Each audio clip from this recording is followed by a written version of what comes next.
wabarakatuh. Alhamdulillahilladzi arsala rasulahu bil huda wa dinil haqq liyuzhirahu 'alad dini kullih wa kafa billahi syahida. Asyhadu an la ilaha illallah wahdahu la syarikalah wa asyhadu anna Muhammadan 'abduhu wa rasuluhu la nabiyya ba'dah. A'udzu billahi minasyaitonir rajim. Ya ayyuhalladzina amanu ittaqullaha haqqa tuqatih wa la tamutunna illa wa antum muslimun. Amma ba'du fa inna asdaqal hadits kitabullah wa khairal hadi hadi Muhammad sallallahu alaihi wasallam wa syarrul umuri muhdatsatuha wa kullu muhdatsatin bid'ah wa kullu bid'ah dhalalah wa kullu dhalalah finnar. Alhamdulillahirabbil alamin. Segala puji bagi Allah Rabb semesta alam. Alhamdulillah, seraya kita memujinya, kita mohon pertolongan kepadanya. Alhamdulillah, pada kesempatan kali ini kita masih diberi dua kenikmatan yang luar biasa, kenikmatan Islam dan iman.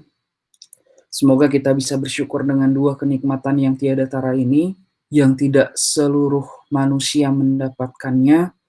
Semoga kita bisa bersyukur dengan sebenar-benarnya syukur, sehingga Allah menambah keberkahan bagi kita. Semoga kita dijauhkan dari sifat kekufuran, dari sifat tidak sabar, dari sifat tidak syukur. Insyaallah pada pertemuan kali ini kita akan membahas tentang ulumul Quran. Ini pertama kali ya, pembahasan yang pertama tentang ulumul Quran.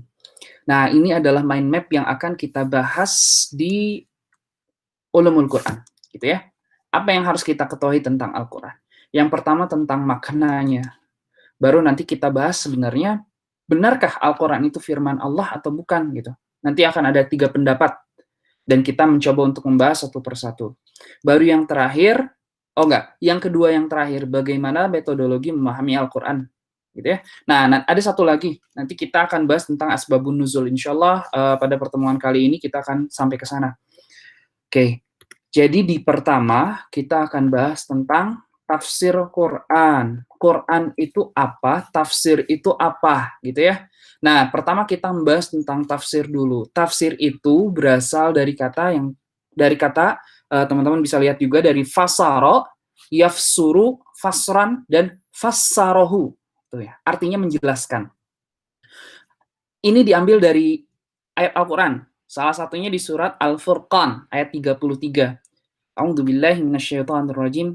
Wala ta'tunaka bithamalin illa ji'naka bil haqqi wa ahsana tafsira. Ada kata-kata tafsira. Artinya secara semuanya dalam satu ayat secara menyeluruh, tidaklah orang-orang kafir itu datang kepadamu mereka membawa sesuatu yang ganjil, melainkan kami datangkan kepadamu sesuatu yang benar dan yang paling baik penjelasannya. Yang paling baik penjelasannya. Jadi sebenarnya kalau dari segi kata, tafsir itu artinya adalah menjelaskan. Oke? Nah, sebenarnya kalau misal dari definisi itu apa tafsir? Tafsir itu adalah ilmu. Untuk apa? Ilmu untuk memahami kitabullah. Gitu ya, ilmu untuk memahami kitabullah. Kitabullah yang mana? Kitabullah yang diturunkan kepada Nabi Muhammad sallallahu alaihi wasallam. Menjelaskan makna-maknanya, gitu ya, serta mengeluarkan hukum dan hikmahnya. Nah, ini menurut pendefinisian dari Az-Zarkashi. Jadi akan ulang ya. Jadi tafsir itu apa? Ilmu. Ilmu apa? Untuk memahami kitabullah. Oke. Menjelaskan makna-maknanya, mengeluarkan hukumnya, mengeluarkan hikmahnya. Itu yang pertama ya. Tafsir Quran, maka kita akan membahas dulu tafsirnya. Barusan kita sudah membahas tafsirnya. Berikutnya kita akan membahas tentang Al-Quran. Quran. Al-Quran itu apa? Al-Quran itu dari segi bahasa itu, dari segi kata, ada dari kata qara'a, yaqra'u, qira'atan, Qur'anan. Artinya apa? Bacaan. Jadi kata-kata qara'a itu artinya adalah mengumpulkan. Mengumpulkan dan menghimpun. Kalau kata qira'ah Qiraah itu berarti menghimpun huruf-huruf dan kata-kata dalam suatu ucapan yang tersusun rapi. Nah, inilah makna Quran dalam bahasa Arab menurut Syekh Manna Khalil Al-Qatan dalam kitab Mabahis fi Ulumil Quran. Nah, ada satu kata yang menjelaskan tentang Quran, kata Quran di surat Al-Qiyamah ayat 17 sampai 18. A'udzu billahi minasyaitonir rajim. Inna 'alaina jam'atu wa qur'anah fa idza qara'nahu fattabi' qur'anah. Yang artinya sesungguhnya atas tanggungan kamilah mengumpulkan di dadamu dan membuatmu pandai membacanya. Apabila kami telah menyelesaikan membacanya, maka ikutilah bacaannya itu. Fattabi' qur'anah. Jadi Qur'anah artinya apa? Artinya bacaan, gitu ya. Kalau Imam Syafi'i berpendapat seperti ini, bahwa Al-Qur'an itu adalah nama kitab Allah yang diturunkan kepada Nabi Muhammad Shallallahu alaihi wasallam, sama halnya dengan kitab-kitab lainnya. Contoh misalnya kitab Taurat, kitab Injil, sama-sama. Semua diturunkan oleh Allah kepada nabinya. Kalau Quran kepada Nabi Muhammad SAW. Kalau Taurat, Injil ya diturunkan kepada nabi-nabi khususnya. Artinya Al-Quran merupakan nama khusus, gitu ya. Ini adalah nama khusus bagi kitab yang diturunkan Allah Azza wa Jalla kepada Nabi Muhammad Sallallahu Alaihi Wasallam. Gitu ya. Itu kata Imam Syafi'i. Jadi dari segi syar'i, nah ini definisi Quran. Al-Quran adalah kalamullah, kalamnya Allah. Kalamullah yang bersifat mukjizat, gitu ya, yang diturunkan kepada Nabi Shallallahu Alaihi Wasallam, yang diriwayatkan secara tawatur dan membacanya adalah ibadah. Ada 3 kata nih, 3 kata yang baru. Pertama adalah kalamullah. Kalamullah itu apa? Firman. Kalam, firman Allah. Firman Allah, firman yang datangnya dari Allah, gitu ya. Yang kedua ada kata-kata riwayat. Riwayat itu apa sih, gitu ya? Riwayat itu adalah disampaikan. Maksudnya melalui perorangan atau beberapa orang. Nah, riwayat itu maksudnya itu. Baru yang ketiga ada kata-kata baru yang namanya tawatur. Nah, ini menarik lagi nih, ada kata-kata baru. Tawatur. Tawatur itu apa? Disampaikan secara bersambung-sambung oleh banyak orang. Ya. Bahkan kalau Quran banyak, bukan cuma disampaikan, banyak yang sampai menghafalkannya. Gitu ya. Jadi kita udah bahas tuh di awal, ada tafsir Quran itu berasal dari kata-kata berasal dari 2 kata, tafsir dan Quran. Tafsirnya tadi sudah dibahas, Qurannya sudah dibahas. Oke. Jadi intinya adalah kalamullah yang bersifat mukjizat yang diturunkan kepada Nabi Shallallahu alaihi wasallam yang diriwayatkan secara tawatur dan membacanya adalah ibadah.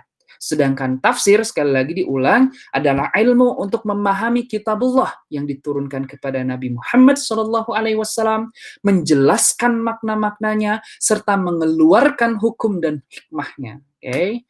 Nah, berikutnya kita masuk. Nah, ini nih, pertanyaan. Benarkah Al-Quran itu adalah firman Allah? Nah, benarkah Al-Quran adalah firman Allah?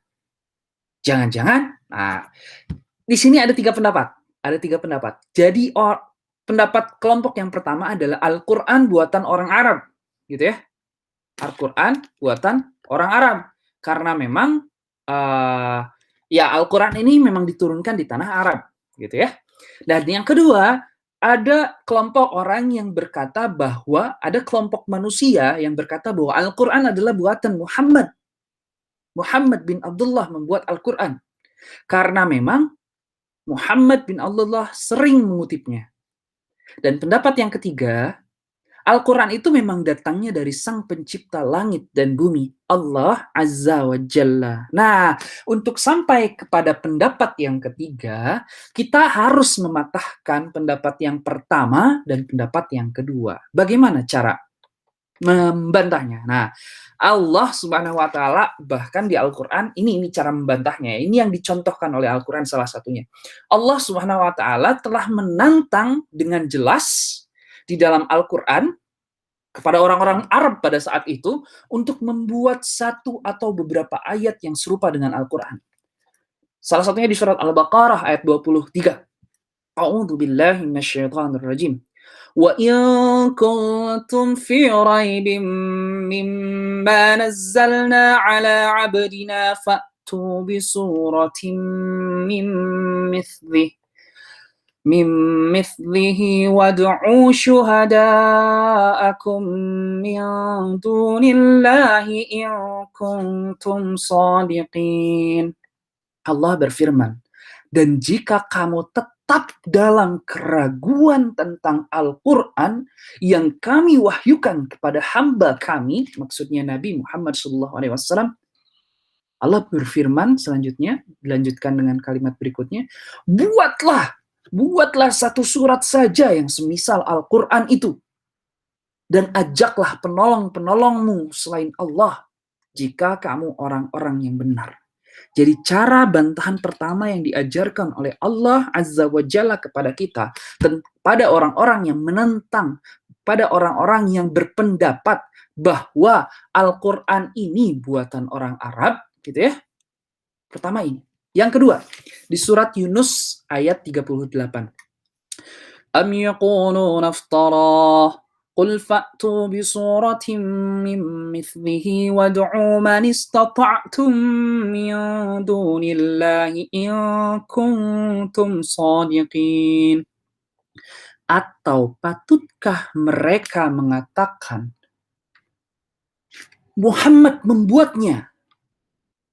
Katakanlah, kata Allah, kalau benar yang kamu katakan itu, maka cobalah datangkan sebuah surat seumpamanya dan panggillah siapa-siapa yang dapat kamu panggil untuk membuatnya selain Allah. Jika kamu orang-orang yang benar. Lalu di surat Hud juga ayat 13. Am yaquluna iftarah Qul fa'tu bi'ashri suratin mithlihi muftarayatin wad'u man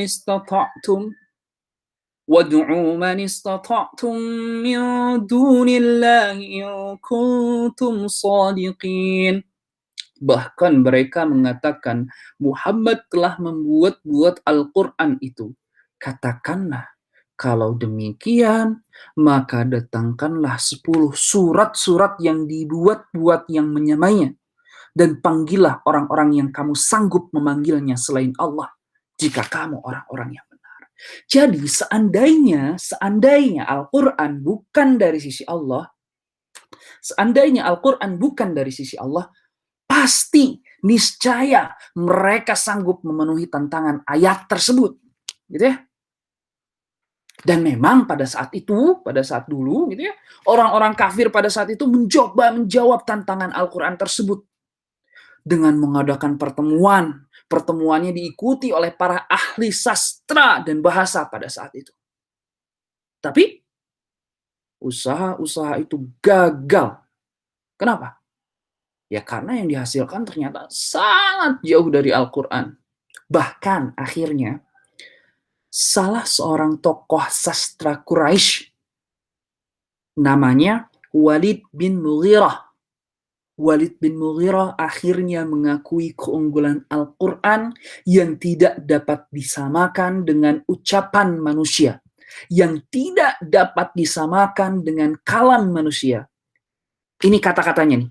Dengerin, ini kata-katanya. Diriwayatkan dari hadis riwayat Al-Baihaqi. Demi Allah, aku adalah yang paling tahu tentang syair Arab di antara kalian. Baik itu rajaznya, baik itu qasidahnya, maupun syair-syairnya. Demi Allah, Al-Quran itu tidak mirip sedikit pun dengan itu.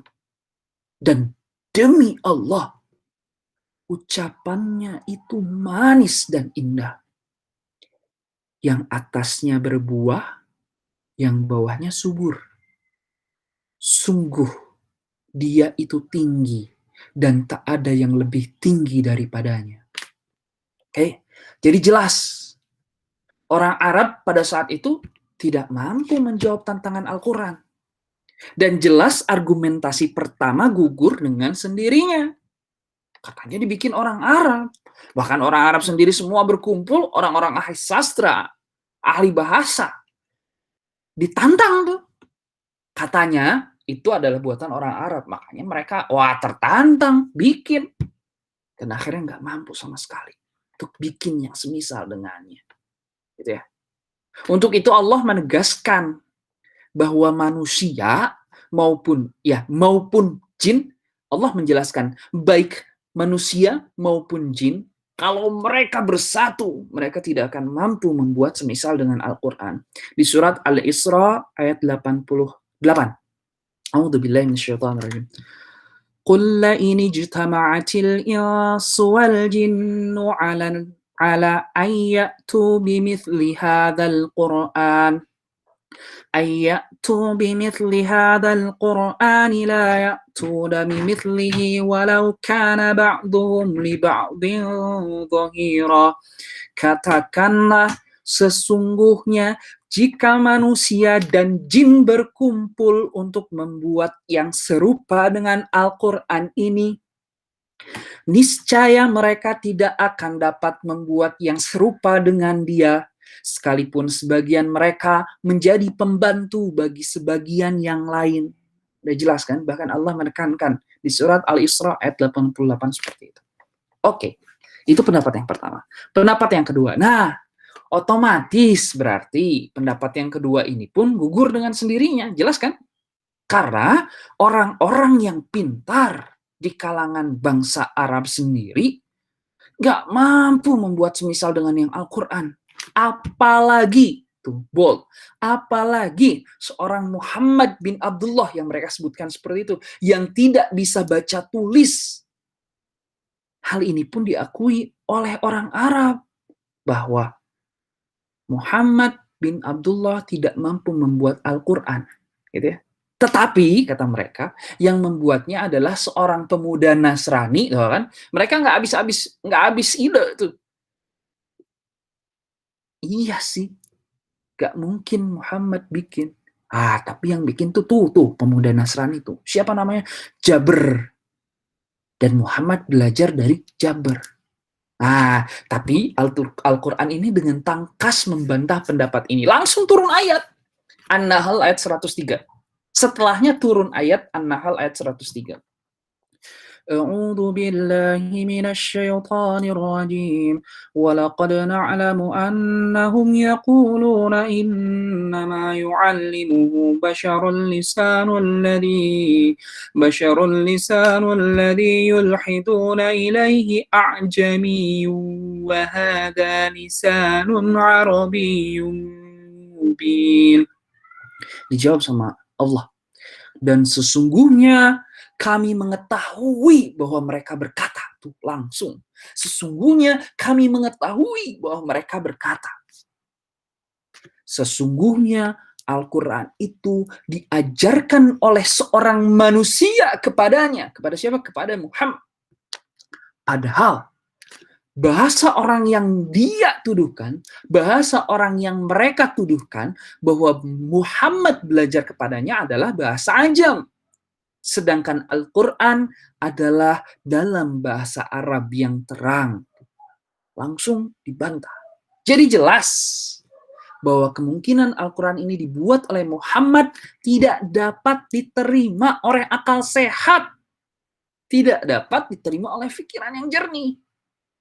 Jadi dengan demikian, argumentasi yang terakhir yang benar, bahwa Al-Quran berasal dari sisi Allah Azza wa Jalla.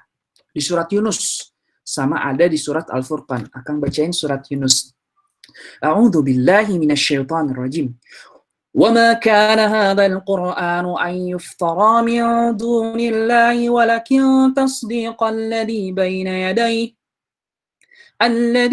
يَدَيْهِ وَتَفْصِيلَ الْكِتَابِ لَا رَيْبَ فِيهِ مِنْ رَبِّ الْعَالَمِينَ.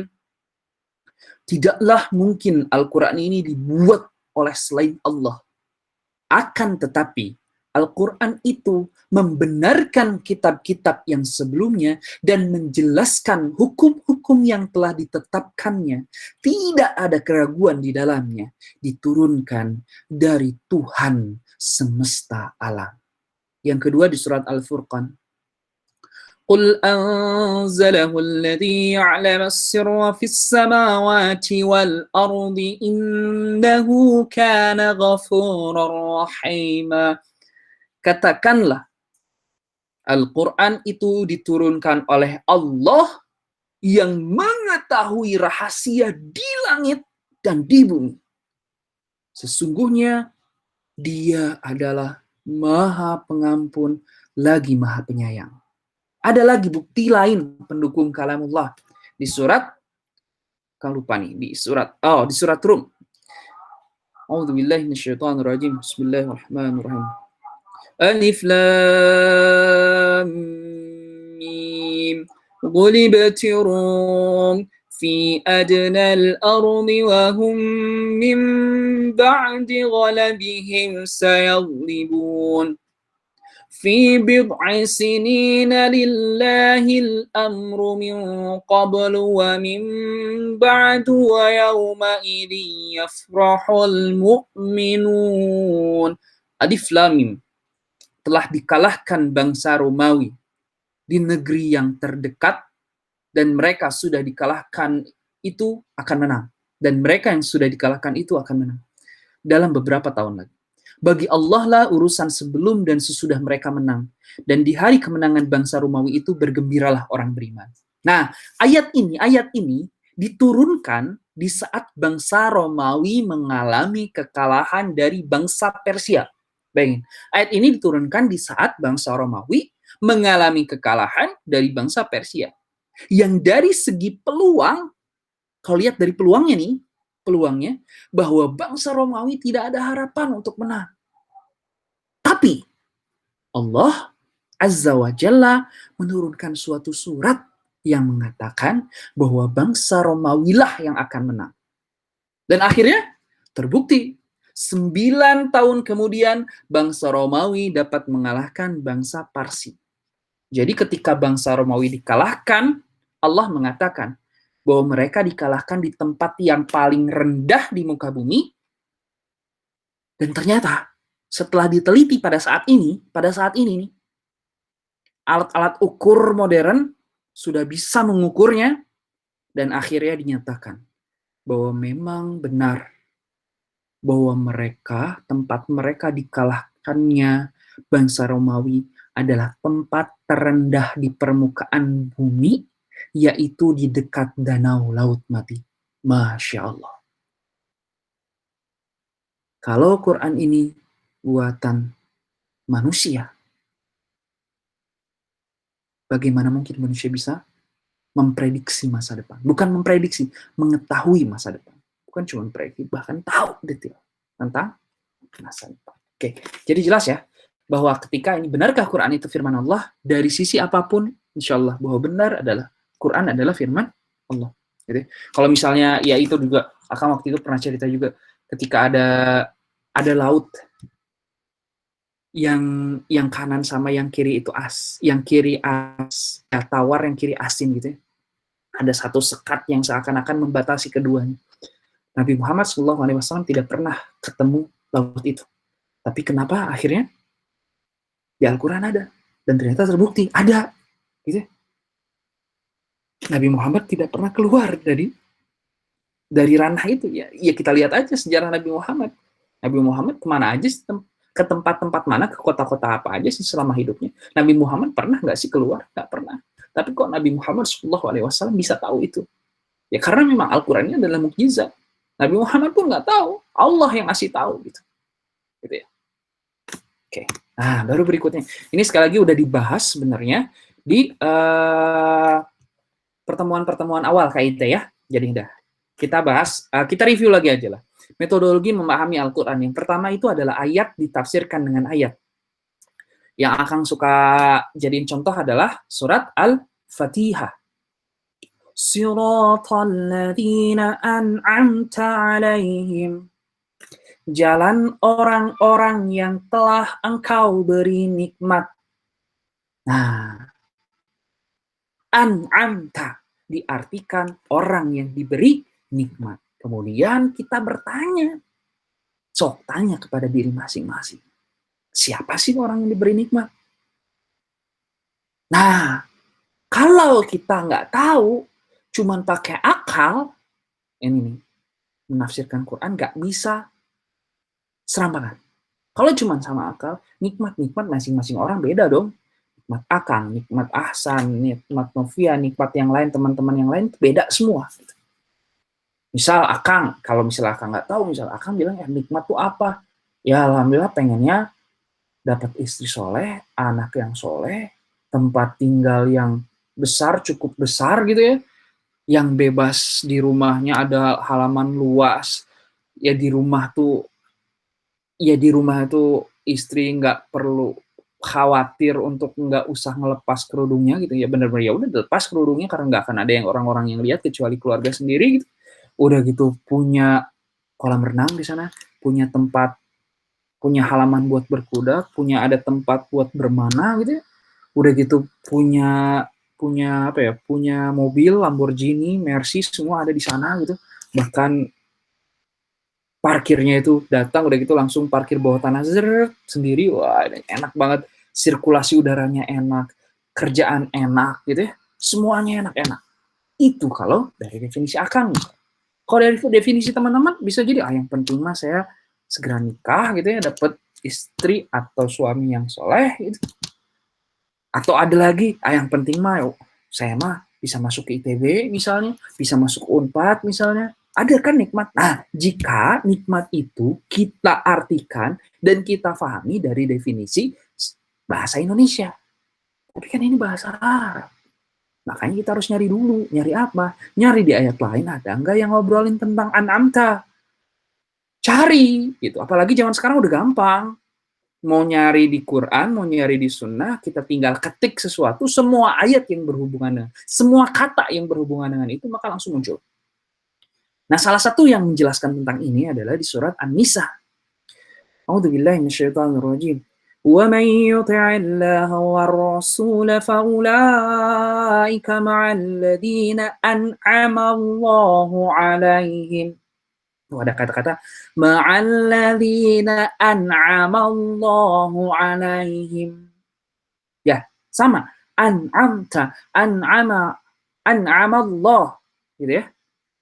Ma'alladzina an'amallahu 'alaihim minan nabiyyin was-siddiqin wasyuhada'i was-salihin wa hasuna ulaika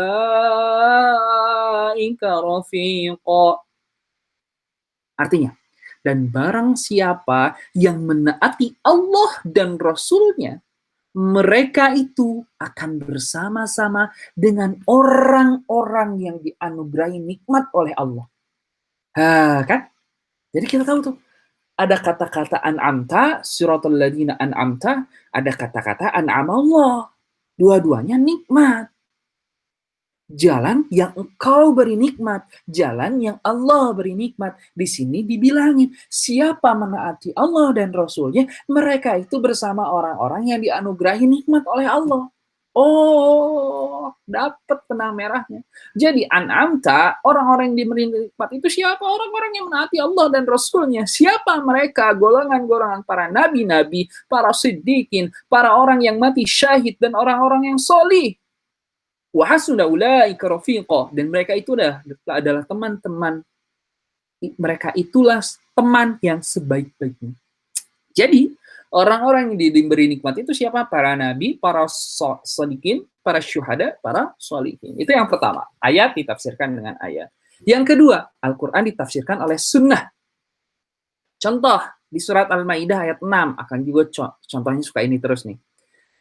يا أيها الذين آمنوا إذا قمتم إلى الصلاة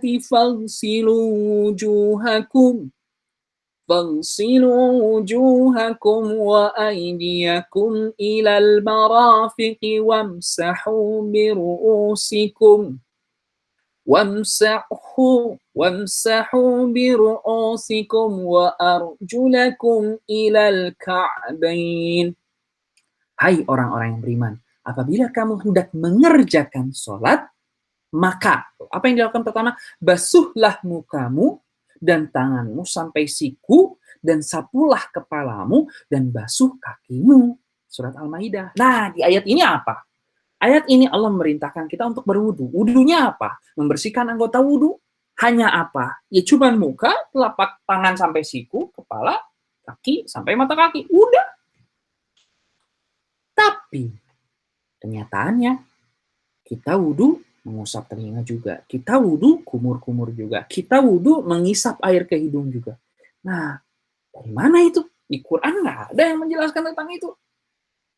Nah, tambahan ini didapatkan dari penjelasan sunnah Nabi Shallallahu Alaihi Wasallam. Jadi ayat di Al-Quran ditafsirkan oleh sunnah.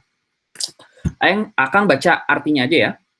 Dari Humran bin Abban, ia berkata, aku pernah melihat Utsman bin Affan berwudu.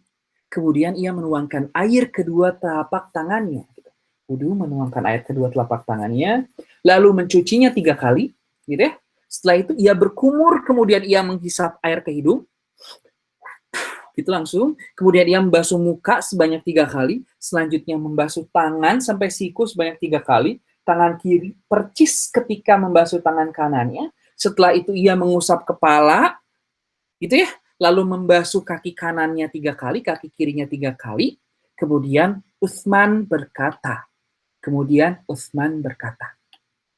aku menyaksikan Rasulullah Shallallahu Alaihi Wasallam berwudu seperti wuduku ini.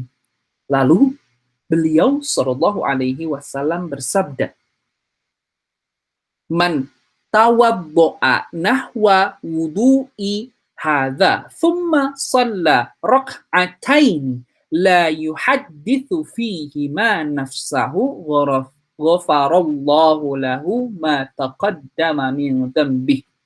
Barang siapa yang berwudu seperti wuduku ini, lalu mengerjakan sholat 2 rakaat dan tidak memikirkan hal yang lain pada kedua rakaat tersebut, maka akan diberi ampunan baginya atas dosanya yang telah lalu. Ini dari hadis riwayat Bukhari.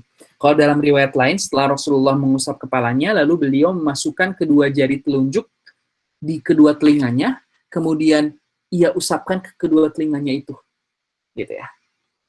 Kedua telinganya itu di sebelah luar dengan ibu jari, gitu. Jadi pertama gini di sebelah luar dengan ibu jari. Gitu. Itu dari hadis riwayat Abu Daud. Tahu di sini ada lagi nih. Ini kasus yang kedua. Di surat Hud ayat 114. Wa qimis salata tarafayn nahari wa zulafan minal laili innal hasanati yudhibna as-sayyi'ati dzalika dzikra lidz-dzakirin. Dan dirikanlah sembahyang itu pada kedua tepi siang, tanda kurung pagi dan petang, dan pada bahagian permulaan dari malam. Sesungguhnya perbuatan-perbuatan yang baik itu menghapus dosa perbuatan-perbuatan yang buruk.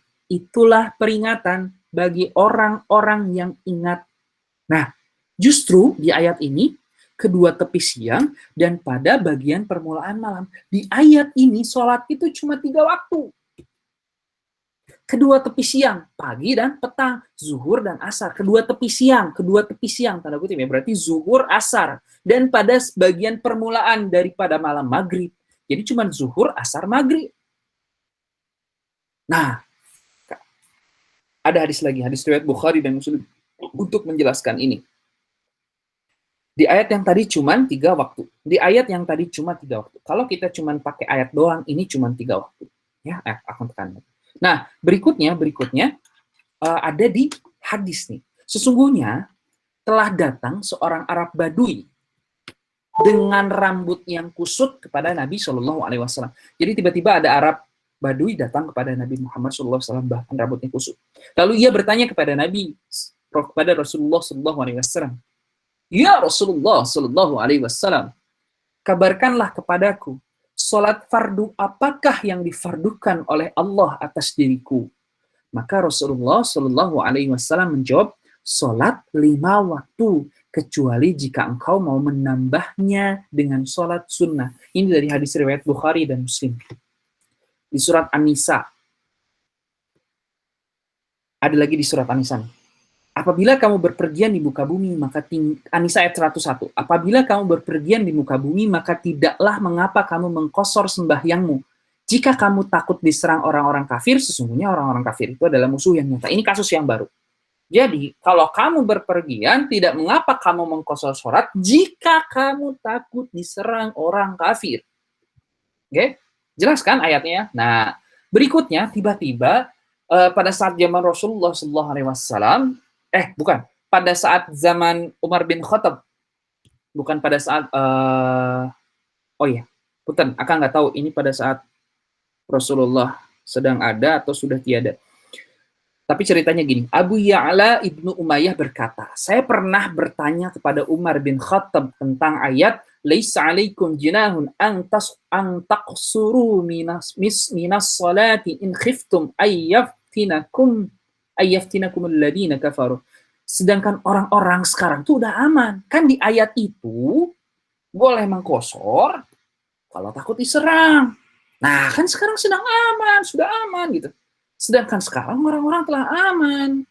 Itu nanyanya ke Umar. Maka Umar pun menjawab, aku pun kaget sebagaimana engkau kaget.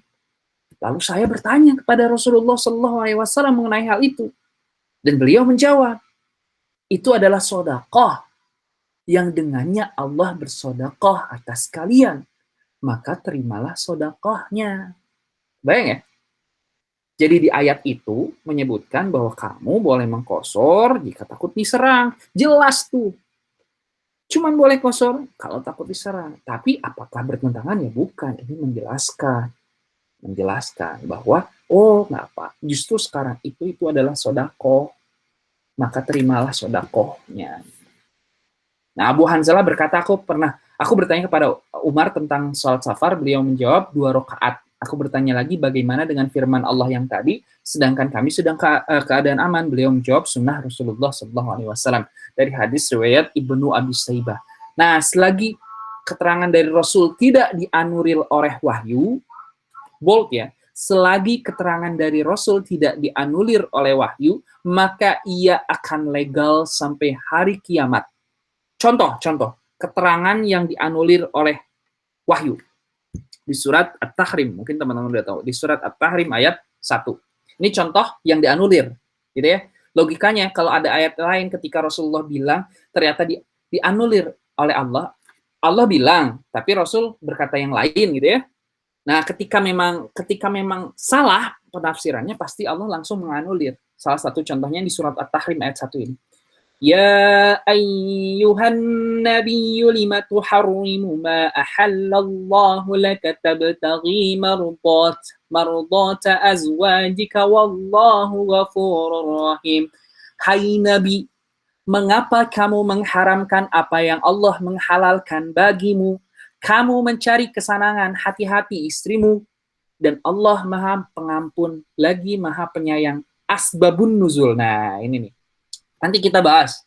Mungkin kayaknya nggak cukup untuk hari ini. Nanti insya Allah 2 minggu lagi atau minggu depan kita akan bahas tentang asbabun nuzul dari ayat di atas. Nah, asbabun nuzulnya apa? Ubaid bin Umar bercerita. Aku pernah mendengar Aisyah radhiyallahu anha mengaku bahwa Rasulullah Shallallahu Alaihi Wasallam pernah singgah di tempat Zainab bin Jahsy dan meminum madu di sana. Kemudian aku bersepakat dengan Hafsah gitu ya. Kemudian Aisyah bersepakat dengan Hafsah. Jika beliau memasuki rumah salah satu dari kami, maka katakanlah kepada beliau, sesungguhnya aku mencium bau maghfir. Sesungguhnya aku mencium bau maghfir pada dirimu. Pasti engkau telah memakan maghfir. Kemudian Nabi Shallallahu Alaihi Wasallam akhirnya menemui salah satu dari keduanya. Maka salah satu dari keduanya itu mengatakan hal yang tadi kepada Rasulullah Shallallahu Alaihi Wasallam. Lalu beliau berkata, tidak. Tapi aku telah meminum madu di rumah Zainab binti Jahsy dan sekali-kali tidak akan meminumnya lagi, dan aku bersumpah untuk itu.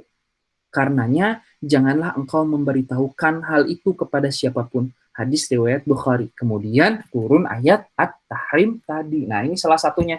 Ini preview dulu ya, asbabun nuzul itu apa, menjelaskan tentang ayat ini ayat ini maksudnya apa gitu ya. Sejarahnya apa, kronologisnya apa, akhirnya muncul ayat ini. Nah, oke. Berikutnya masuk ke yang ketiga, tafsir ayat oleh pemahaman sahabat. Pengertian sahabat itu siapa? Setiap orang yang bertemu dengan Nabi Shallallahu Alaihi Wasallam, beriman dengan beliau dan mati dalam keadaan Islam. Ada 3 kata kunci: bertemu dengan Nabi, beriman dengan beliau, mati dalam keadaan Islam. 3 syarat. Jika cara pertama ayat dengan ayat dan cara kedua tafsir ayat dengan sunnah tidak kita temukan, maka kita tempuh cara yang ketiga, yaitu cara tafsir ayat oleh pemahaman sahabat. Contoh di surat Al-A'raf ayat 46. وعلى الأعراف رجال يعرفون كلا بسيماهم, dan di atas A'raf itu ada orang yang mengenal masing-masing dari 2 golongan itu dari tanda-tanda mereka. Ada orang yang mengenal 2 golongan dari tanda-tanda mereka. Nah, Ibnu Abbas menjelaskan maksud A'raf di situ apa? A'raf itu adalah bukit antara surga dan neraka. Jadi ada bukit antara surga dan neraka. Itu bilangnya seperti itu. Nggak bisa kita bayangkan seperti apa bukitnya. Tapi pokoknya adalah ada bukit di antara surga dan neraka. Di sana orang-orang yang berdosa ditahan di antara surga dan neraka. Nah, menurut Ibnu Abbas, yang dimaksud dengan tanda-tanda, yang dimaksud dengan bisimahum, para penghuni surga dikenal dengan putihnya wajah mereka. Para penghuni neraka dikenal dengan hitamnya wajah mereka. Seperti itu. Yang terakhir adalah tafsir ayat dengan pemahaman tabi'in. Gitu ya. Jadi setiap tabi'in itu apa? Setiap orang yang bertemu dengan sahabat meskipun tidak sampai bergaul dengannya. Bertemu meskipun tidak bergaul. Jika kita tidak menemukan tafsir dari suatu ayat Quran sendiri, tidak dari sunnah, tidak dari pernyataan sahabat, banyak para ulama mencari tafsir dari komentar tabi'in. Siapa aja tabi'in itu? Salah beberapanya adalah Mujahid bin Jubair. Ada Ikrimah ini adalah mantan budak Ibnu Abbas. Ada Atha bin Abi Rabah, ada Hasan al-Basri, ada Masruq bin Al-Aida, ada Sa'id bin Al-Musayyid, ada Abul Aliyah, ada Ar-Rabi bin Anas, ada Qatadah, ada Ad-Dahak bin Muzahim. Contoh, di surat Al-Ahzab ayat 57. Innal ladzina yu'dhuna Allah wa rasulahu la'anahumullahu fid dunya wal akhirati wa 'adda lahum 'adzaban muhina. Sungguhnya orang-orang yang menyakiti Allah dan Rasulnya, Allah melaknatinya di dunia dan di akhirat dan menyediakan baginya siksa yang menghinakan. Nah, sesungguhnya orang-orang yang innal ladzina yu'dhuna Allah wa rasulahu, Ikrimah berkata tentang firman Allah itu, yaitu yang menyakiti Allah dan Rasulnya, berkenaan tentang orang-orang yang melukis. Cukup sampai situ, orang-orang yang melukis. Nah, berarti kita udah bahas tentang metodologi memahami Al-Quran. Berikutnya sebenarnya kita akan masuk ke asbabun nuzul. Ini ada 10 menit, kita coba ya. Introduction tentang asbabun nuzul. Asbabun nuzul itu apa? Bentar. Asbabun nuzul itu ini ya, akan coba untuk dipercepat deh 10 menit. Jadi Al-Quran itu diturunkan dalam 2 kategori, kata Al-Jabari. Yang diturunkan tanpa sebab, ini artinya qala yang ini ya, qala. Yang diturunkan tanpa sebab dan yang diturunkan oleh suatu peristiwa atau pertanyaan. Oleh sebab itu, asbabun nuzul didefinisikan sebagai apa? Suatu hal yang karenanya Al-Quran diturunkan. Gitu ya, untuk menerangkan status hukumnya pada masa itu terjadi, baik berupa peristiwa ataupun pertanyaan. Contoh, ketika turun ayat wa anzir ashiratakal aqrabin di surat Asy-Syu'ara ayat 214, dan berilah peringatan kepada kerabat-kerabat terdekat. Nah, ini ceritanya kayak gini. Nabi pergi naik ke Bukit Safa. Mungkin teman-teman udah tahu ceritanya. Nabi pergi naik ke Bukit Safa. Lalu beliau berseru, "Wahai kaumku!" Maka mereka berkumpul di dekat Nabi. Ia berkata lagi, Nabi Muhammad SAW berkata lagi, "Bagaimana pendapatmu bila aku beritahukan kepadamu bahwa di balik gunung ini ada sepasukan berkuda yang hendak menyerangmu. Percayakah kamu terhadap apa yang aku katakan? Kata Nabi SAW. Mendengar kayak gitu, mereka menjawab. Tiba-tiba mereka menjawab. Kami belum pernah melihat engkau dusta. Oh, bukan tiba-tiba. Mereka masih konsisten. Kami belum pernah melihat engkau berdusta.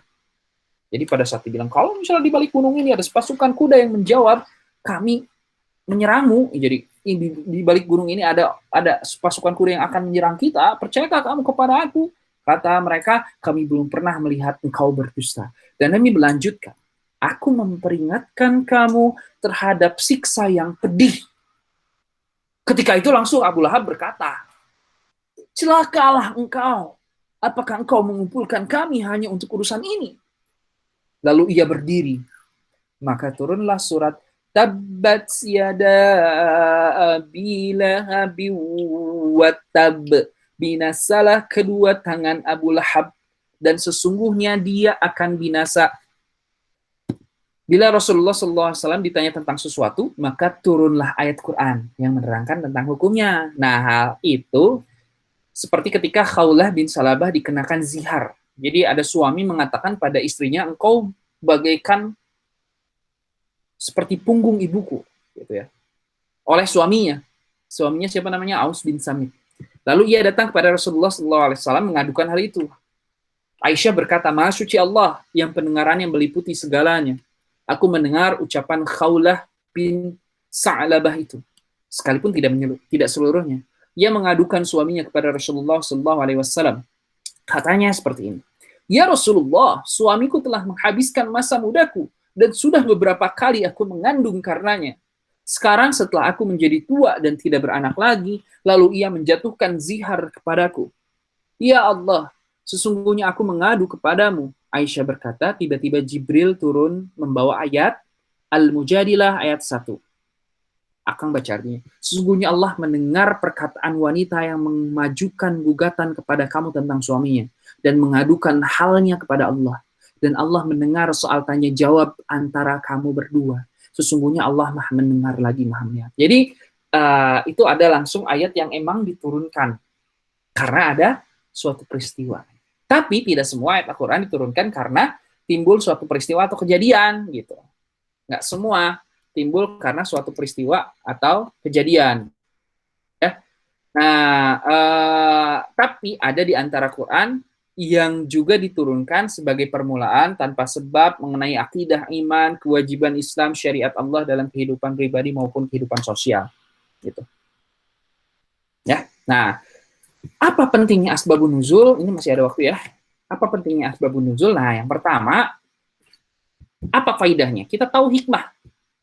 Hikmah diundangkannya suatu hukum dan perhatian syara terhadap kepentingan umum dalam menghadapi segala peristiwa. Karena apa? Sayangnya Allah kepada umatnya. Yang kedua, membatasi, mengkhususkan hukum yang diturunkan dengan sebab yang terjadi. Bila hukum itu dinyatakan dalam bentuk umum. Gitu ya. Jadi, membatasi hukum yang diturunkan dengan sebab yang terjadi bila hukum itu dinyatakan dalam bentuk hukum. Ini bagi mereka yang berpendapat yang menjadi pegangan adalah sebab khusus, bukan lafaz yang umum. Masalah ini sebenarnya masalah khilafiyah. Contoh-contoh. Di surat Al-Imran ayat 188. Janganlah sekali-kali kamu menyangka bahwa orang-orang yang bergembira dengan apa yang telah mereka kerjakan, dan mereka suka supaya dipuji terhadap perbuatan yang belum mereka kerjakan. Janganlah kamu menyangka bahwa mereka terlepas dari siksa, dan bagi mereka siksa yang pedih. Ini diriwayatkan bahwa ada riwayatnya kayak gini. Marwan berkata kepada penjaga pintunya, pergilah hai Rafi kepada Ibnu Abbas dan katakanlah kepadanya, setiap orang di antara kita yang bergembira dengan apa yang ia kerjakan dan ingin dipuji dengan perbuatan yang belum dikerjakan, maka itu akan disiksa. Tentulah kita akan semua disiksa. Gitu. Tiba-tiba ada ayat itu, Marwan berkata kepada penjaga pintunya, sok-sok ngobrol ke Ibnu Abbas. Hey, kalau misalnya setiap orang di antara kita bergembira atas apa yang dikerjakan dan ia ingin dipuji dengan perbuatan yang belum dikerjakan, dan kalau orang-orang yang seperti itu akan disiksa, oh semua kita akan disiksa dong gitu. Nah Ibnu Abbas menjawab, Mengapa kamu hendak berpendapat demikian tentang ayat ini? Nah, kenapa dia berpendapat demikian? Karena dia nggak tahu asbabun nuzulnya. Dia cuma tahu tekstualnya, makanya akan suka bilang tekstual dan konteksnya. Gitu ya. Kalau cuma tekstual ya jelas benar apa yang dikatakan oleh Marwan. Kalau kata kayak gitu, otomatis kita semua pasti akan disiksa. Nah, kata Ibnu Abbas, ayat ini berkenaan dengan ahlul kitab. Kemudian ia membaca surat Al-Imran ayat 187-nya. Lihat ayat sebelumnya. Dan ingatlah ketika Allah mengambil janji dari orang-orang yang diberi kitab, yaitu hendaklah kamu menerangkan isi kitab itu kepada manusia, dan jangan kamu menyembunyikannya. Lalu mereka melempar janji itu ke belakang punggung mereka, dan mereka menukar dengan harga yang sedikit. Amat buruklah tukaran yang mereka minta. Janganlah sekali-kali kamu menyangka bahwa orang-orang yang bergembira, nah baru nyambung ke situ. Gitu. Baik ya? Di surat Al-Imran ayat 187-nya. Jadi kata Ibnu Abbas, Rasulullah SAW menanyakan kepada mereka tentang sesuatu yang mereka mereka menyembunyikannya, lalu mengambil persoalan lain itu yang mereka tujukan kepadanya. Setelah itu mereka pergi. Mereka menganggap bahwa mereka telah memberitahukan kepada Rasulullah SAW tentang apa yang ditanyakan kepada mereka. Dengan perbuatan itu mereka ingin dipuji oleh Rasulullah, dan mereka bergembira dengan apa yang mereka kerjakan, yaitu menyembunyikan apa yang ditanyakan kepada mereka. Itu ada asbab nuzulnya tuh. Sebab-sebabnya. Jangan tiba-tiba langsung bilang kayak gitu. Waduh, kalau kayak gitu nggak benar. Nah, kan itu juga salah satunya tadi yang Marwan itu, dia sieun gitu. Dia takut. Waduh, kalau kayak gitu berarti kita semua disiksa dong gitu. Enggak kayak gitu. Kayak gini nih pemahamannya. Nah, contoh berikutnya tentang taklid. Taklid, waktu itu Akang udah bahas. Taklid itu kalada yuqallidu yaqlidan. Artinya meniru, menuruti. Nah, dari segi istilah itu menerima perkataan orang, padahal kamu tidak mengetahui dari mana perkataannya itu. Kalau Muhammad Rashid Ridho dalam tafsirnya Al-Manar memberi definisi tentang taklid. Taklid itu apa? Mengikuti orang terhormat, mengikuti orang yang dipercaya dalam suatu hukum, dengan tidak memeriksa lagi benar salahnya, baik buruknya, manfaat mudaratnya. Nah, orang taklid, mereka menggunakan ayat. Ada ayatnya. Tuh, ada nih di surat An-Naml ayat 43. Dan kami tidak mengutus sebelum kamu kecuali seseorang lelaki yang kami beri wahyu kepada mereka. Maka bertanyalah kepada orang yang mempunyai pengetahuan jika kamu tidak mengetahui. Tuh kan, ayat ini nunjuk. Akan ulangi lagi. Dan kami tidak mengutus sebelum kamu kecuali seorang lelaki yang kami beri wahyu kepada mereka. Maka bertanyalah kepada orang yang mempunyai pengetahuan jika kamu tidak mengetahuinya. Nah, mereka berpendapat bahwa ayat ini menunjukkan bahwa orang yang tidak mengerti supaya bertanya kepada orang yang mengerti. Kalau sudah bertanya, ya menerima jawaban dari apa yang si orang itu, dari seorang yang ditanya itu. Maka orang yang bertanya harus menerima jawaban ini adalah taklid. Nah, gitu. Baik ya? Bertanyalah kepada orang yang mempunyai pengetahuan jika kamu tidak mengetahui. Nah, udah nanya ya udah terima aja gitu. Padahal sekali lagi ini dibantah, bantahannya. Ibnu Katsir menerangkan tentang ayat ini. Maksudnya bertanyalah kepada orang-orang ahlul kitab terdahulu, apakah para rasul yang diutus kepada mereka berupa malaikat atau manusia? Jika para rasul itu berupa malaikat, berarti boleh bagi kalian untuk mengingkari Muhammad. Dan jika Rasul itu manusia, maka janganlah kamu mengingkari Muhammad SAW adalah seorang Rasul. Allah berfirman di surat Yusuf 109, kami tidak mengutus sebelum kamu, melainkan orang laki-laki yang kami beri wahyu kepadanya di antara penduduk negeri. Maka tidaklah mereka berpergian di muka bumi lalu melihat bagaimana kesudahan orang-orang sebelum mereka yang mendustakan Rasul. Dan sesungguhnya kampung akhirat adalah lebih baik bagi orang-orang yang bertakwa. Maka tidakkah kamu memikirkannya? Surat Yusuf ayat 109. Nah, mereka bukan penduduk langit seperti yang dikatakan. Berarti mereka adalah penduduk bumi. Oh, berarti ya udah, berarti Muhammad SAW adalah Rasul Allah. Jadi jelas ayat itu berbicara tentang ahlul kitab yang justru disuruh membuktikan kebenaran dari diutusnya Nabi Muhammad yang dari kalangan manusia, bukan dari kalangan malaikat. Jadi tidak tepat mengarahkan makna itu kepada, oh iya ini ayat Al-Quran tentang membolehkan tentang taklid. Gitu. Maka ini penting sekali lagi untuk belajar tentang asbabun nuzul gitu. Ini contoh tentang taklid yang tadi ya. Nah. Mungkin itu aja untuk hari ini. Ada yang mau ditanyakan dulu? Pas 17.00. Apakah ada yang mau ditanyakan? Mangga dari yang hadir. Dari Fitria, Nadia, Novia, atau Rangga? Ada yang enggak? Enggak. Yang lain enggak ada? Soalnya nanti rekamannya akan posting di YouTube. Semoga yang lain yang tidak bisa hadir bisa gabung juga. Oke, kalau misalnya sudah, kita tutup dengan hamdalah bersama-sama. Alhamdulillahirabbil alamin. Istighfar, astagfirullah, astagfirullah, astagfirullah. Dan doa akhir majelis, subhanakallahumma rabbana wa bihamdika asyhadu an la ilaha illa anta astaghfiruka wa atubu ilaik. Aqulu qali hadza wa astaghfirullah li wa lakum. Assalamualaikum warahmatullahi wabarakatuh.